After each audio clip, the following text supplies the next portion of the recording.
आपने कहा कि महिलाओं के सम्मान की बात करते हैं। सम्मान की बात ऐसे ही किया जाता है, पानी डालो पानी निकालो। हाँ सही बात है। महिलाओं के सम्मान में भी नीतीश कुमार बढ़ चढ़ कर हिस्सा ले रहे हैं। 75% आरक्षण देने की बात कर रहे हैं। कोई ये सब गलत बात है, अफवाह है, झूठा अफवाह है। नीतीशवा कहीं बनने वाला है। आप गजब बात बोलते हैं, नीतीश को ले आए। नीतीश अंग्रेजी भाषा में क्या बोलते हैं उसको, कंपेयर। हाँ, तब मोदी और नीतीशवा में कंपेयर कीजिए। अब बिहार को बर्बाद कर ले है वो है और उसके बाद फिर आके हंसते हैं, हाँ हमको माफ कर दीजिएगा, गलती हो गया। ऐसे ही किया जाता है। ये कहाँ का सम्मान है महिलाओं के साथ? बोलते हैं जो नेहरू जी का सपना था महिलाओं को महिला बिल आरक्षण देना, तो कोनो कहते हैं जो राजीव जी का था। सबका सपना नरेंद्र मोदी पूरा करेगा, वही ठीका ले ले है। कौन सा काम किया बताइए ना, किसको रोजगार दिए हैं? बिहार में देखिए हम बउआ रहे हैं, गुटखा खा रहे हैं, यही सब तो काम, बैठल रहते हैं फील्ड में, कोई काम ही नहीं है। ये सब उसका भी नहीं है। बिहार बर्बाद है, बर्बाद रहेगा, कोई सरकार आ जाए। हाँ ये है मोदी और योगी, ये दोनों का तो टक्कर का कोई है ही नहीं। उसमें इसको नीतीश को कंपेयर करने लायक कोई है ही नहीं। नीतीश कुमार बहुत गलत काम किया है, वो नहीं जीतेगा इस बार, गया। आप भी पीते हैं क्या? ना हम पीते क्या, माइक के सामने हम नहीं ना बोलेंगे गलत गलत बात। युवा लोग से पूछिए ना।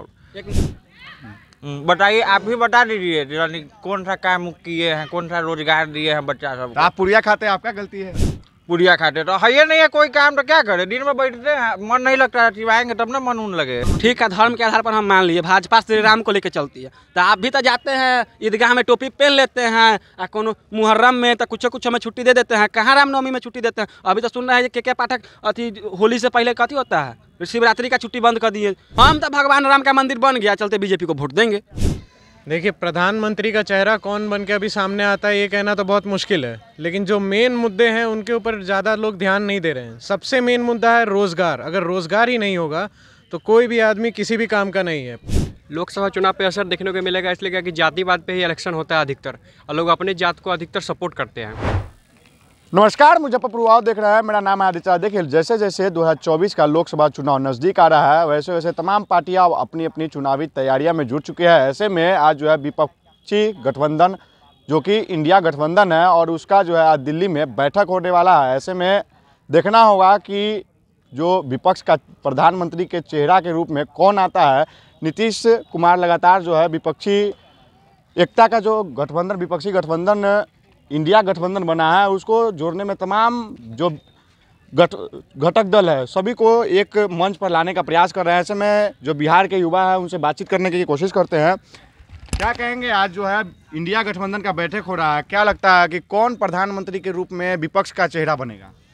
नीतीशवा कहीं बनने वाला है। आप गजब बात बोलते हैं, नीतीश को ले आए। नीतीश अंग्रेजी भाषा में क्या बोलते हैं उसको, कंपेयर। हाँ, तब मोदी और नीतीशवा में कंपेयर कीजिए। अब बिहार को बर्बाद कर ले है वो। हमसे सब नहीं पूछिए। लेकिन बिहार में निवेशक अभी जो देख रहे हैं कि जो विदेश से जो निवेशक पहुंचे हैं, लगभग 50,000 करोड़ से अधिक के निवेश करने, यानी रोजगार के मुद्दे पे भी लगातार नीतीश कुमार काम कर रहे हैं। तो ऐसे में नीतीश कुमार को प्रधानमंत्री के रूप में क्यों नहीं? कौन सा काम किया बताइए ना, किसको रोजगार दिए हैं? बिहार में देखिए हम बउआ रहे हैं, गुटखा खा रहे हैं, यही सब तो काम, बैठल रहते हैं फील्ड में, कोई काम ही नहीं है। बताइए, आप भी बता दीजिए कौन सा काम किए हैं, कौन सा रोजगार दिए हैं बच्चा सब। आप पुड़िया खाते हैं, आपका गलती है। पुड़िया खाते तो है नहीं है कोई काम, तो क्या करे? दिन में बैठते हैं, मन नहीं लगता है, चिवाएंगे तब ना मन उन लगेगा। रोजगार के काम पे तो लगातार सरकार दावे करती है कि अभी बैक टू बैक बीपीएससी द्वारा भी बहाली किया गया है। सरकार रोजगार के लिए 50,000 से अधिक करोड़ के, मतलब 50,000 से अधिक करोड़ के रुपए के यहाँ निवेशक, दूसरे जो देश के लोग हैं, डेलीगेट्स अभी मुजफ्फरपुर के बियारा क्षेत्र में भी पहुँचे थे। ऐसे में लगातार निवेशक जो है, मतलब औद्योगिक क्षेत्र में भी यहाँ बिहार के आगे का काम कर रहा है। और दावे वैसे ही करते हैं। हम भी बैठे रहते हैं टीवी पर, देखते हैं कि रोहित शर्मा छक्के मारेगा, दावे करते हैं हम भी, लेकिन होता नहीं है। तब गलती तब उसका भी नहीं है। बिहार बर्बाद है, बर्बाद रहेगा, कोई सरकार आ जाए। हाँ ये है मोदी और योगी, ये दोनों का तो टक्कर का कोई है ही नहीं। उसमें इसको नीतीश को कंपेयर करने लायक कोई है ही नहीं। तो विपक्ष का प्रधानमंत्री का चेहरा कौन बनेगा, क्या लगता है? अब इस पर कुछ नहीं कहा जा सकता है। महिलाओं के सम्मान में भी नीतीश कुमार बढ़ चढ़ कर हिस्सा ले रहे हैं। 75% आरक्षण देने की बात कर रहे हैं। कोई ये सब गलत बात है, अफवाह है, झूठा अफवाह है। शराबबंदी कहाँ तक जो है, नीतीश कुमार का जो शराबबंदी था वो कहाँ तक लागू है? आपके मुजफ्फरपुर में नहीं मिलता है क्या? अब हमसे पूछ रहे हैं, पूरा मुजफ्फरपुर से लेके पूरा बिहार में मिल रहा है। कोई सरकार आ जाए, दारू बंद नहीं होने वाला है। नीतीश कुमार बहुत गलत काम किया है, वो नहीं जीतेगा इस बार, गया। आप भी पीते हैं क्या? ना हम पीते, अब क्या माइक के सामने हम नहीं ना बोलेंगे गलत बात। युवा लोग से पूछिए ना।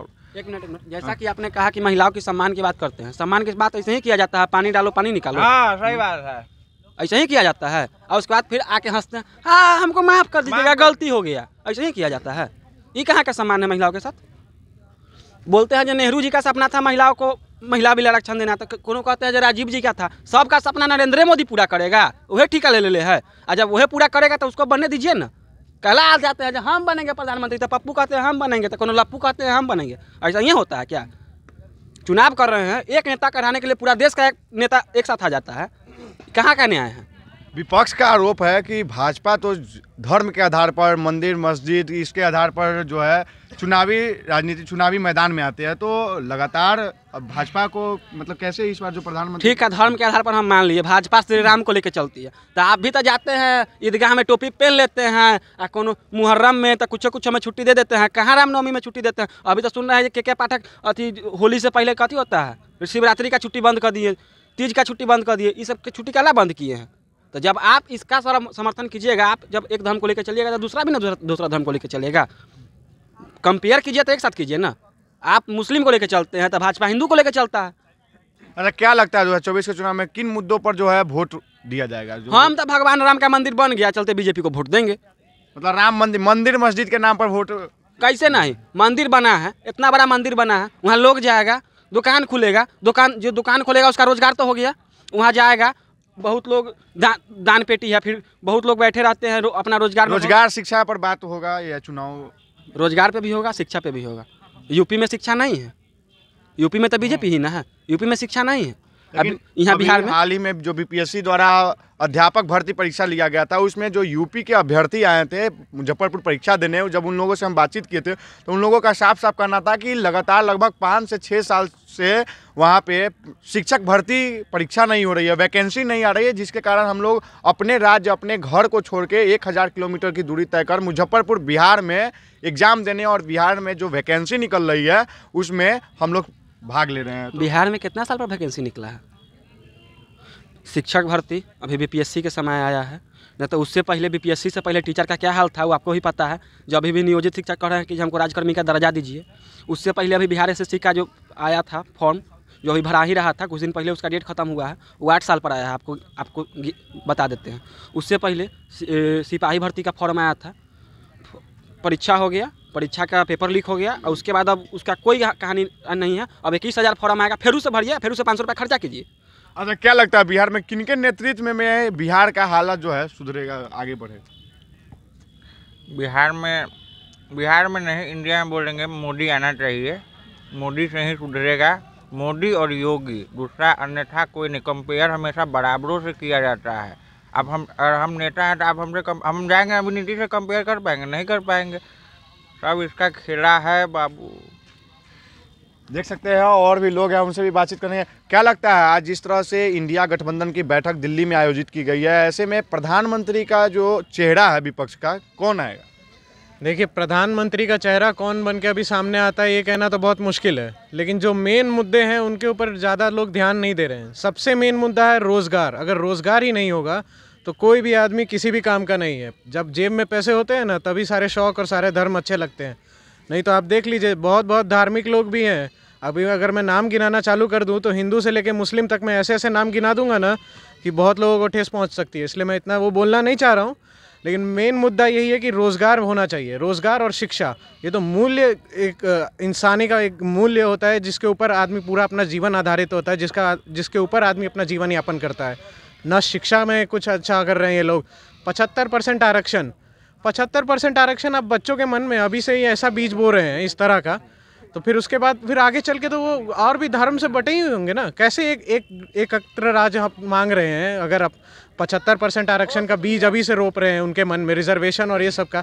हमारी देश की जनता इतनी कमज़ोर नहीं है कि उनको रिजर्वेशन चाहे किसी भी चीज़ की ज़रूरत पड़े। वो लोग खुद ही बहुत सक्षम है, अपने खुद से कर सकते हैं।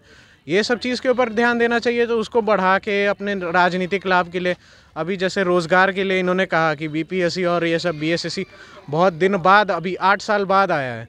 अभी बीपीएससी का जो एग्ज़ाम हुआ, टायर 2 हुआ, अचानक से कैसे हो गया? क्योंकि अभी चुनाव है। सिंपल बात है ये, आप किसी से बिहार के एक बच्चे से भी पूछिएगा तो वो सिंपल यही बोलेगा कि अभी चुनाव है भैया, इसलिए है बीपीएससी, अभी दोबारा हुआ है। नहीं तो कोई बीपीएससी नहीं, कोई एसएससी नहीं, अभी फिर जैसा था वैसा रहेगा। अभी ये दरोगा का जो एग्ज़ाम अभी जो कैंसिल हो गया, जो रद्द हो गया, जिसका पेपर लीक हो गया था, उसमें भी जो इतने लोगों ने अपना वो भरा था, उन लोगों का कितना सारा पैसा होगा। एक फॉर्म का पैसा 500 रुपया है, और लगभग 21,000 की 22,000 तो बाहर के लोग थे, और बिहार के तो जितने होंगे सब नहीं भरा होगा। तो क्या लगता है 2024 का जो चुनाव होगा किस पे आधारित होगा? लगातार विपक्ष कहती है कि मंदिर मस्जिद के नाम पर भाजपा चुनावी मैदान में उतरते हैं, और विपक्ष के पास मतलब क्या लगता है कि किस पर जो है रोजगार के पर बात होगा, शिक्षा पे बात होगी, या फिर मंदिर मस्जिद पे? बिहार के विकास पे बात होगा। जी सही, मैं बिल्कुल सहमत हूँ इससे। बिहार के विकास पे ज़्यादा फोकस करना चाहिए। मतलब शिक्षा, ये धर्म, सब धर्म, हमारे डेमोक्रेसी, हम लोग स्वतंत्र हैं अपने धर्म को चुनने के लिए। सब चीज़ अपने आप को शिक्षित करने के लिए भी हम लोगों में हमारा फंडामेंटल राइट है, मूल्य अधिकार है हमारा। तो हमारे संविधान में हम लोगों को एक मूल्य अधिकार दिया गया है, जिसके अंतर्गत हम अपना धर्म चुन सकते हैं, अपने आप को शिक्षित कर सकते हैं। ये सब हम लोग एक आधार है, जीवन का एक आधार होता है। इसी के ऊपर बिहार का चुनाव को ज़्यादा फोकस करना चाहिए कि हम लोग कैसे शिक्षित रहें। देखिए, जो ये अहिंसा और ये जो विवाद जो हम लोगों के समाज में होता है, वो जो अशिक्षित लोग होते हैं वही लोग ज़्यादा करते हैं। जो भी शिक्षित लोग हैं, जो रोज़गार जिनके पास है, उनको देखिए, उनको इस सब चीज़ से कोई मतलब नहीं होगा।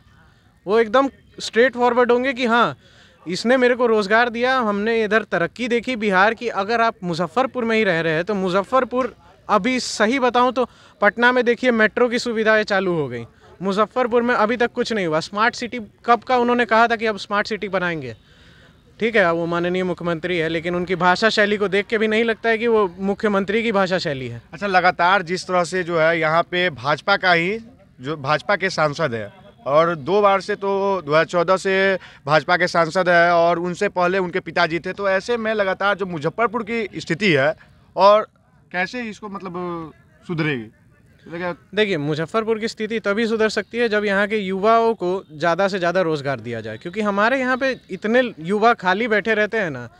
देखिए, मेन मकसद जो भी अपराध, विपक्ष तो इतना कहता है कि मतलब जो पताई हवाई अड्डे पे चुनावी अड्डा बना दिया गया है। मतलब जो भाजपा के लोग अभी बीते दिन हाल ही में आए थे, देश के गृह मंत्री आए थे अमित शाह जी का, वहाँ पे जनसभा को संबोधित भी किए थे। तो ऐसे में विपक्ष को एक मुद्दा बन गया हुआ है कि हवाई अड्डा पे जो है मोदी जी, जो देश के प्रधानमंत्री है, यशस्वी प्रधानमंत्री है, उन्होंने वादे करके गए थे कि इस पर जल्द से जल्द वहाँ से उड़ानें भरेगी, लेकिन अभी तक वह चालू नहीं हुआ है। लगातार मतलब भाजपा आरोप लगा रही है कि नीतीश सरकार इसको जमीन नहीं दी है, लेकिन नीतीश सरकार कह रही है कि ये तो मतलब अपना मुद्दा विहीन हो गई हुई है। देखिए, इसे तो सीधा गंदी राजनीतिक खेल बोला जा सकता है, इसे और कुछ नहीं है। मैं ये नहीं कह रहा कि भाजपा एकदम ही दूध की धुली हुई है। उन्होंने भी अपना राजनीतिक करियर, जो भी उन्होंने अपना अभी तक इतना लंबा सफ़र जो तय किया है, वो बिना राजनीति के किया नहीं है। राजनीति में आने का मतलब है कि आपको राजनीतिक खेल खेलना पड़ेगा, और ये वही है। इसमें मैं कोई टरा टिप्पणी नहीं करना। मुजफ्फरपुर के लोगों को कहीं ना कहीं पताही हवाई अड्डा के नामों पर जो है अंधेरे में रखकर वोट बैंक की राजनीति तो नहीं की जा रही है? जी बिल्कुल, अभी ये वोट बैंक की राजनीति तो है। हमारे यहाँ धर्म में बांटना और इन सब चीज़ों के ऊपर, उन्हीं में से एक है ये पताही हवाई अड्डा, जिसके ऊपर वोट बैंक हमसे ही खींचे जा रहे हैं, और हम ही लोगों को आपस में बांट रहे हैं ये लोग। ये सिर्फ गंदी राजनीतिक खेल है, चाहे ये भाजपा करे, चाहे ये नीतीश कुमार जी करे, कोई भी करे। अच्छा, एक चीज़ और, जो जाति आधारित सर्वे कराया गया है, इसका कहीं ना कहीं लोकसभा चुनाव पर असर देखने को मिलेगा? लोकसभा चुनाव पे असर देखने को मिलेगा, इसलिए कि जातिवाद पे ही इलेक्शन होता है अधिकतर, और लोग अपने जात को अधिकतर सपोर्ट करते हैं। तो मतलब बिहार में जातिगत समीकरण है, इस पर वोट बैंक, मतलब वोट की राजनीति, चुनाव में जाति देखने को मिले? हाँ, अधिकतर तो यही मिलेगा, क्योंकि अभी अगर हम सनातनी का बात कर ले तो राम मंदिर बन गया है, तो अधिकतर हिंदू तो खैर बीजेपी ही सपोर्ट करेंगे कि बीजेपी के सरकार में ही राम मंदिर बन गया है। लेकिन इधर लगातार नीतीश सरकार जो महिलाओं को आरक्षण देने की बात कर रहे हैं, महिलाओं के सम्मान में लगातार 75% आरक्षण कर दिया गया। वही अब जो डेलीगेट्स मुजफ्फरपुर में भी पहुंचे थे, बीते दिन मुजफ्फरपुर के बियाडा क्षेत्र में पहुंचे थे, और लगभग आज के अखबारों में आप देख सकते हैं कि किस तरह से लगभग 50,000 से अधिक करोड़ के लोग जो निवेशक यहाँ पे निवेश करने वाले हैं औद्योगिक क्षेत्र में, तो ऐसे में कहीं ना कहीं बिहार की आर्थिक स्थिति भी तो बदलने वाली है। सबसे तो पहले आप बोले कि नीतीश कुमार जो महिला को आरक्षण दिए हैं, तो उनका महिला का आरक्षण देने से पहले सम्मान करना सीख लेना चाहिए। तो बड़े भी सांसद में जो जाके बोले थे कि रिप्रोडक्शन पूरा चैप्टर पढ़ा दिए थे, तो ये आरक्षण दे के भी क्या फ़ायदा जब आप महिला का सम्मान नहीं कर पाते हैं। उस पर माफ़ी भी मांगे थे बाद में। तो माफ़ी मांगना मानिए, अगर हम किसी का कपाड़ फोड़ दिया, लड़ाई कर लेते, उसका जब माफ़ी मांग लेते, क्या पुनः ठीक तो नहीं हो जाएगा? यहाँ पे इतना सरकार गिरना यह संभव है क्या कि गांव की महिलाओं का जो है वो तो ज़्यादा पढ़ी लिखी होती नहीं है, वो तो एक बार जो जान ली दोबारा तो नहीं जाने कि नीतीश कुमार माफ़ी मांगे, नहीं जानते हैं वो लोग। तो नीतीश कुमार को प्रधानमंत्री के रूप में विपक्ष का चेहरा बनेंगे या फिर? नहीं, विपक्ष का चेहरा कहाँ से बनने वाले हैं। नीतीश कुमार ना वो मुख्यमंत्री लगता है कि अब अगले साल मुख्यमंत्री बनेंगे, और जो प्रधानमंत्री का सपना वो देख रहे हैं, ये तो कहीं सफल होता नज़र नहीं आ रहा है। तो क्या लगता है अगले चुनाव में 2024 के चुनाव में फिर से प्रधानमंत्री के रूप में कौन? फिर से क्या है, तो फिर राम मंदिर बन गया तो सीधा है कि बस नरेंद्र मोदी आएंगे। देख सकते हैं तमाम लोग जो मुजफ्फरपुर के युवा थे उनसे बातचीत किए, उन्होंने साफ साफ कहा कि इस बार जो है चुनाव में साफ साफ कहीं ना कहीं भाजपा राम मंदिर के नाम पर जो है वोट बैंक की राजनीति करेगी, और साफ साफ जो विपक्ष है वो भी कहीं ना कहीं जाति आधारित सर्वे को लेकर के चुनावी मैदान में उतरेगी। तो इसी तरह तमाम खबरों के लिए देखते रहिए मुजफ्फरपुर। अपने सपनों की आशिया को दे एक नई पहचान माँ भवानी डेकोर प्राइवेट लिमिटेड के साथ, जो है ऑथराइज्ड डिस्ट्रीब्यूटर ऑफ कजारिया। देश की मिट्टी से बनी टाइल से देश को बनाते हैं, और जहां मिलती है सभी प्रकार के Indian and imported granite, marble, sanitary एवं कोटा स्टोन का अनोखा एवं आकर्षक संग्रह। माँ भवानी डेकोर प्राइवेट लिमिटेड मतलब a complete floor solutions. New 0 mile Dadar road Muzaffarpur. Call 9934753111।